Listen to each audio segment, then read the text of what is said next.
Hello friends, तो आज हम लोग पढ़ने वाले हैं क्लास 9 का चैप्टर नंबर 10। मैं आपको बता रहा हूँ थ्योरम नंबर 10.8 सबसे इंपॉर्टेंट थ्योरम है, सबसे इंपॉर्टेंट। यहाँ लिख लेना वी बोले तो वेरी वेरी इंपॉर्टेंट। देखो क्या बोलता है थ्योरम, बोल रहा है the angle subtended bye an arc at the centre. ठीक है, आपको दिख रहा होगा कि ऐसे अगर कोई सर्कल है और एक सेंटर है तो इस सेंटर पे एक एंगल सबटेंड कर रहा है। कौन? एक आर्क क्या है? ए पी और यहाँ है क्यू। तो यहाँ दिख रहा है पी से क्यू। आर्क किसी को बोलते हैं ना, सर्कल का कोई भी पार्ट यहाँ से यहाँ काट के निकाल दो, ऐसा कुछ सब आर्क है। तो ये एक आर्क है, ठीक है। इस आर्क से दिख रहा होगा सेंटर ओ पे एक एंगल बन रहा है ना यहाँ पे। वो एंगल डबल्ड है, डबल मतलब दुगुना होगा। किसके? अगर एंगल सबटेंड होगा उसी पॉइंट से, इसी आर्क से, बाकी इस यहाँ तो सेंटर बन गया। ठीक है, जैसे इस पॉइंट से सेंटर बना दिए, अब इसी दोनों पॉइंट से, इस आर्क से हम इस पूरे रीजन में, सर्कुलर रीजन के रिमेनिंग पार्ट में कहीं बना सकते हैं। ऐसे बना दिए, ठीक है। अगर हम ऐसे किए हैं तो ऐसे बना दिए, कुछ भी बन सकता है फिगर, ध्यान देना। ठीक है, ज़रूरी नहीं ये वाला रीजन जो दिख रहा है इसमें कहीं भी हम एक पॉइंट डाल के उससे एक एंगल बना सकते हैं। ठीक है, अब दिख रहा होगा कि सेंटर पे एक एंगल बना हुआ है और ऊपर एक एंगल ऐसे करके। ठीक है, यहाँ जो कंप्लीट एंगल है ये एंगल का डबल होगा, याद रखना। ठीक है, यही है थ्योरम।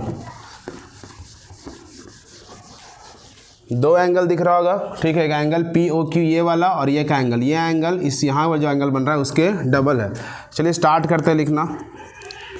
गिवन क्या है? गिवन में लिख सकते हैं ओ इज़ द सेंटर, है ना, ओ सेंटर। उसके बाद ये आर्क दिख रहा है पी क्यू, है ना, यहाँ से यहाँ लिख सकते हैं कि आर्क पी क्यू जो है वो सबटेंड कर रहा है। इस फिगर को थोड़ा ऐसे प्रोटेक्शन दे देता हूँ। आर्क पी क्यू जो है वो सबटेंड कर रहा है कौन सा एंगल? बताओ ना।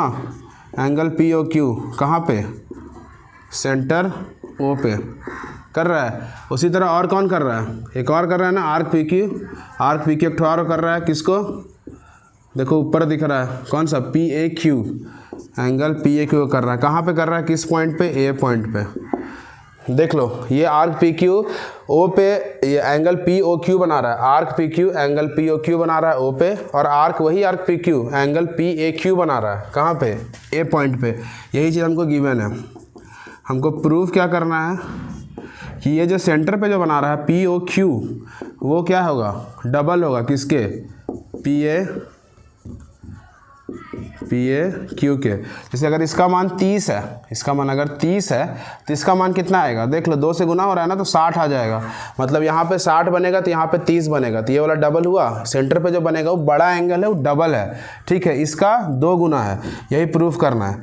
ठीक है, हम लोग कंस्ट्रक्शन भी कर सकते हैं। कंस्ट्रक्शन में देखो क्या किया है, सेंटर से पास करा है ना लाइन, लिख सकते हैं ज्वाइन ओ। यहाँ पे बी डाल दो, अच्छा लगेगा तो, या छोड़ दो, चलो बी डाल देता हूँ।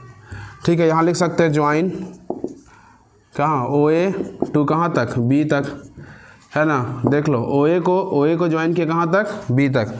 अब देख लेना, अभी स्टार्ट करते हैं प्रूफ। बहुत इजी है भाई, 2 प्रॉपर्टी का यूज़ करके इस थ्योरम को बनाएंगे।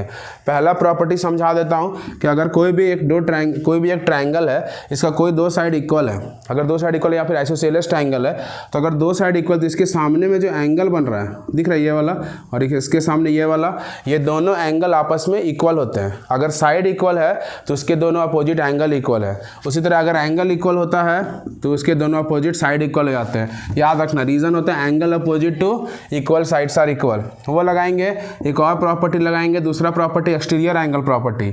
उसमें होता है ट्रायंगल में 3 एंगल होते हैं, तो जो बाहर एक एंगल होता है एक्सटीरियर अगर बना हुआ है तो वो जो है इस ट्रायंगल के इंटीरियर अपोजिट एंगल के सम के बराबर होता है। इस ट्रायंगल के बगल में ये एंगल है, इसको छोड़ के जो 2 ठो बच रहा है ये दोनों के सम के बराबर होगा। तो 2 प्रॉपर्टी का यूज़ करेंगे। यहाँ नाम देना चालू करता हूँ। यहाँ देते हैं 1, यहाँ 2, इधर देते हैं 3, इधर 4।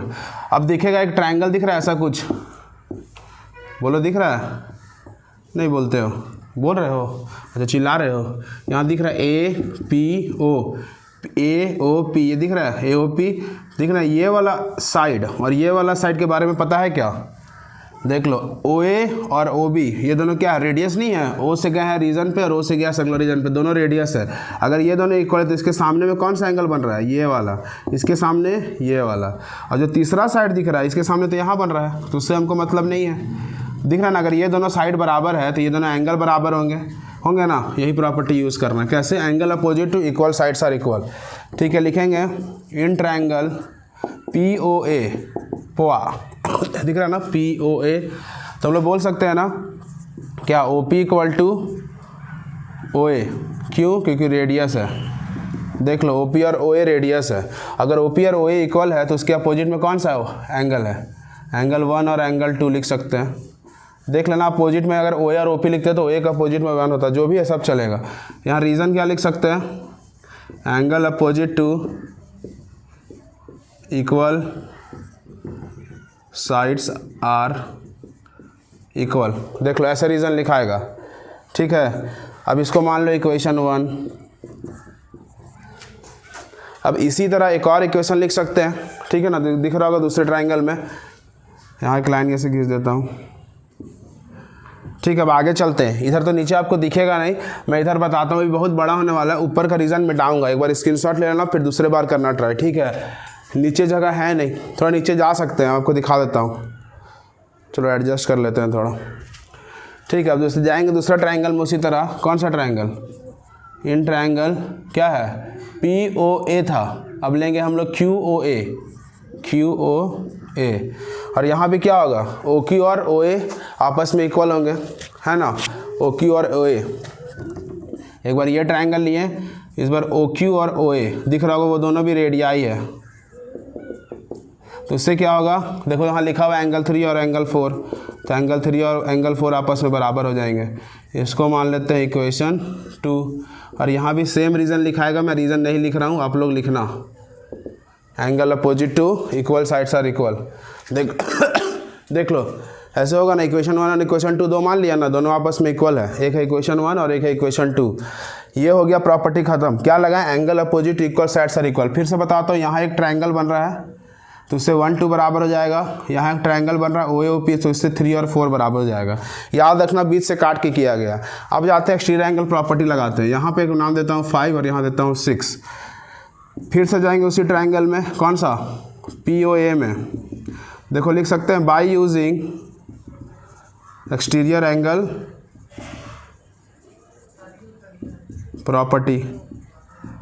अब एक्सटीरियर एंगल प्रॉपर्टी क्या बताता है? देखो मैं एक बार समझा देता हूँ। यहाँ से ऐसे और ऐसे बना हुआ है, दिख रहा है, यहाँ पे 5 है, यहाँ पे 2 है, यहाँ पे 1 है ना। तो देखो, तो ये एंगल बाहर है, तो ये एंगल जो है वो ये दोनों के जोड़ के बराबर नहीं हो जाएगा? सोचो थोड़ा जल्दी, हो जाएगा भाई। ये एंगल जो है ट्रायंगल के बगल वाले एंगल को छोड़ के बाकी दोनों के सम के बराबर होता है। ये बोलता है एक्सटीरियर एंगल प्रॉपर्टी। ठीक है, मतलब अगर ये 60 या 70 का है, दोनों को जोड़े 130 हो जाएगा। तो लिख सकते हैं एंगल 5 बराबर एंगल 1 प्लस एंगल 2। देख लो, लिख सकते हैं इस तरह। अब हम 1 और 2 को बदलना चाहेंगे और किसी एक नाम पे रखेंगे दोनों, क्यों? जिसका हमको ज़रूरत है। हमको यहाँ पे एंगल जो बन रहा है उसको ज़रूरत नहीं, यहाँ पे जो बन रहा है और यहाँ जो बन रहा है, जो प्रूव में, देख लो, इसी का ज़रूरत है। ठीक है, तो हमको 2 का ज़रूरत है, तो हम क्या करेंगे? हमको 2 चाहिए हर जगह, तो 1 को बनाना है 2 और 2 को 2 ही चाहिए, क्योंकि हमको 2 चाहिए हर जगह। तो क्या हो जाएगा? 2 + 2 2 एंगल 2। ये एक इक्वेशन बन गया। यहाँ लिख सकता है रीज़न फ्रॉम 1। क्यों? क्योंकि यहाँ 1 माने थे ना इक्वेशन, वहीं से ना 1 बराबर 2 है, तभी ना 1 को 2 लिख दिए। एक और ट्रायंगल कौन सा बनेगा नीचे? दूसरा ट्रायंगल, फिर से इन ट्रायंगल QOA।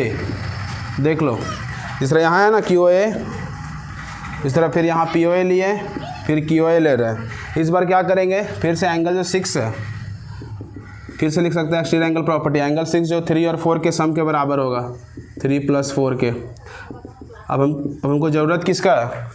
3 और 4 में 3 का ज़रूरत है, तो 4 को चेंज करके लिख देंगे 3, इसको बोल देंगे फ्रॉम 2।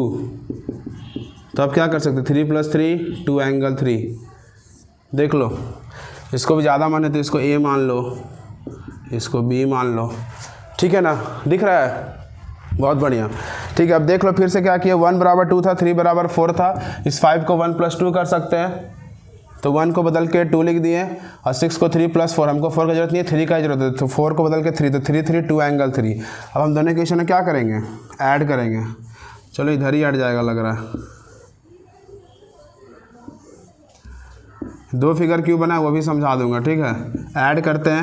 ऐड 1 और 2, सॉरी A एंड B। दिख रहा है लेफ्ट लेफ्ट ऐड होगा तो एंगल 5 एंगल 6 लेफ्ट साइड,